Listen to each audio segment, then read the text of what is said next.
Business Communication Skills for Managers, Module 2, Methods of Communication is our topic.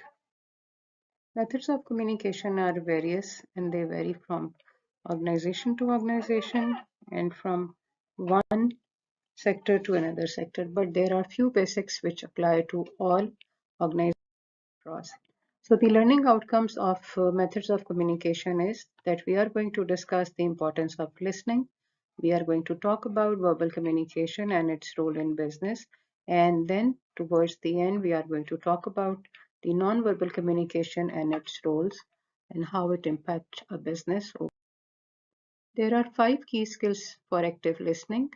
One has to pay close attention to whatever someone is saying when they are discussing any topic while it is a meeting or day-to-day training, day-to-day catch-ons, day-to-day follow-ups. Minimize distractions. Whatever is there in the surroundings, one has to minimize those distractions to formalize a proper communication among people.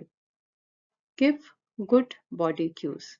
It is also very important that while we are communicating, to ensure active listening, we have to nod our head to accept something or shows a thumbs up while we are listening to someone, whether this is one-on-one face-to-face communication or we are talking about virtual communication through different mediums.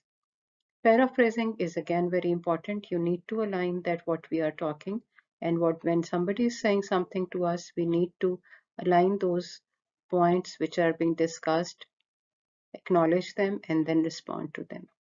Keep yourself out of the conversation. For active listening, if there is some communication going on in our surroundings, so we have to ensure that whatever the speaker is talking about or whatever the meeting head is speaking, we should be connecting very actively with the person.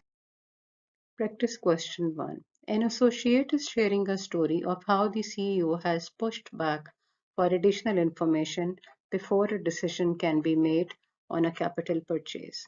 What is the most appropriate response if you are practicing being an active listener?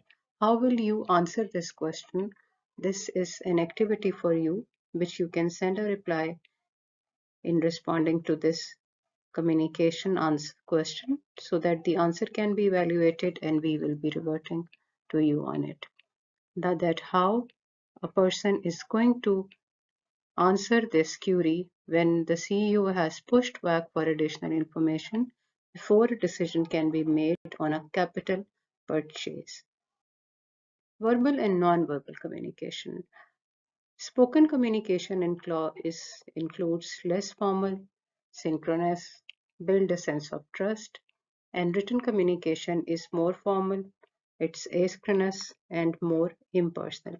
So this is a clear difference between both categories of training, which is verbal and non-verbal communication.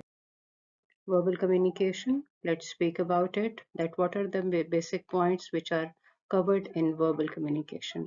The benefits of spoken communication are very simple and to the point. It is easier to understand, it creates relationship and bonds to the listeners. It allows input, it allows chances for feedback, easier to understand and creates relationships and bonding. Likewise, it also creates a higher degree of certainty.